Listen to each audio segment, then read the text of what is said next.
This is Dillon Freed here, and I wanted to talk about Black Panther.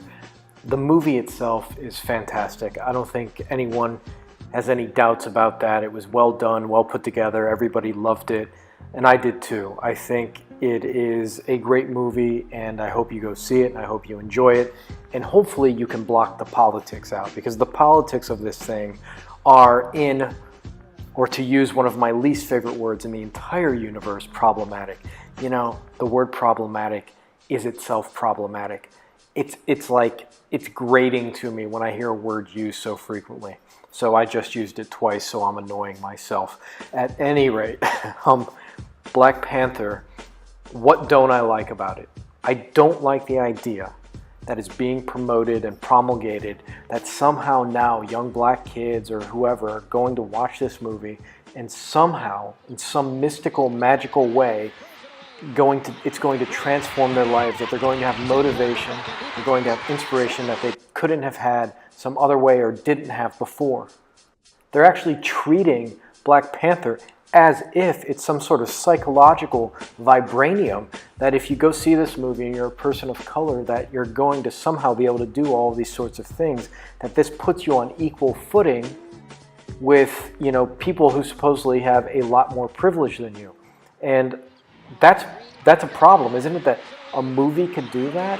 And my other point is this, if the problem all along in this country was the fact that African Americans didn't have superheroes, then, let's hope it fixes everything. But the problem I see is, and I'm thinking about my own life and my own philosophy and my own understanding of what makes the Western world and America great. It's that we judge people as individuals. And we judge them and we're inspired by individuals. I played basketball when I was younger, and I looked up to Michael Jordan. Now I'm a 6-foot white guy. He's a 6'6" black guy. We have nothing in common.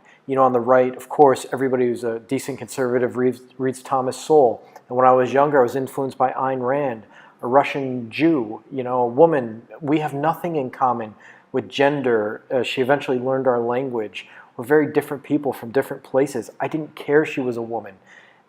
You're so limited if you're waiting for somebody who looks like you. I would have been a terrible basketball player had I waited for somebody who looked like me. I never caught a glimpse of Steve Nash and thought, wow, now I can do it. I never thought that. I just looked at individuals as individuals, whether you're good or bad, and you played the way I wanted to play. That's it. And so I love the movie. I love the idea, but I hate the idea. I loathe the idea that you can only have role models who look like you, or that you need them. Now, maybe I'm wrong and I can not see something, maybe it's different when you're a minority in a country and you need to see those figures above you achieving. And I'm not saying it doesn't help in some ways. I'm sure it does. But I don't think you should ever limit yourself to finding somebody who is your Oriflame simply because you guys have the same appearance or the hue of your epidermis is similar. Instead, find people who are great and copy them and model them and build your life around people who are geniuses in their field.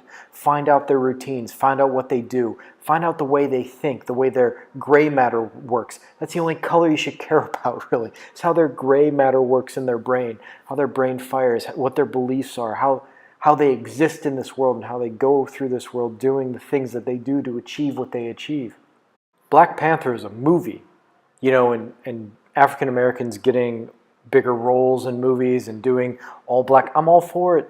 America and African Americans, black people have a certain history, and there is still some catching up to do, obviously.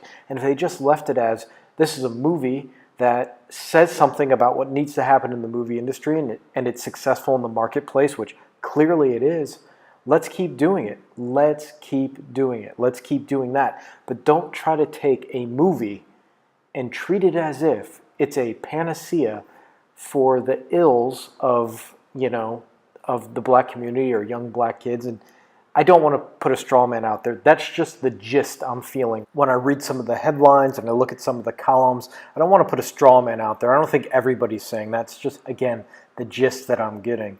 Also, let's be honest here. We have to be honest when we talk about politics because so many people lie constantly on the right and the left. It absolutely makes me want to, burn down Twitter's headquarters. But anyways, You know, there's an argument to be made that if this narrative, another word that is problematic, is true for enough people, like maybe there are some young African American kids out there that need to see African American people in power. That's, I would assume, the way they've been taught to look at things, that you got to see it that way. And maybe I'm wrong. Maybe they just sort of naturally, you know, unconsciously, when they see a white person in a superhero role, they're not mentally getting there because they don't look the same. Maybe it's not a conscious thought, but they're not as inspired. That is, seeing an African American or a person of color in this role lets them register that it's possible, and it inspires them. So maybe it's worth it. Maybe, you know, someday some future, you know, leader says, I saw Black Panther and it changed my life. So maybe if that's the case, I'm partially wrong. Still, I think there's, and gladly so, I'd love to be wrong about that, but there's also the idea that we have got to get back to judging people as individuals. You know, like the white nationalists taking pride for European inventions. Take pride in the fact that we reason and we use the scientific method. As Roger Bacon said, you know, the Western world, we torture nature to get answers out of it. You know, we're waterboarding nature when we do science. That's what we're trying to do. We're trying to get the answers out of what's around us. And anybody can do that. Black, white, Hispanic, Asian. And we need to get to that. And you look up to people who do that best, who speak well, who think well, who write well, who design well, who innovate well. Those are the people that you want to emulate in every way you can.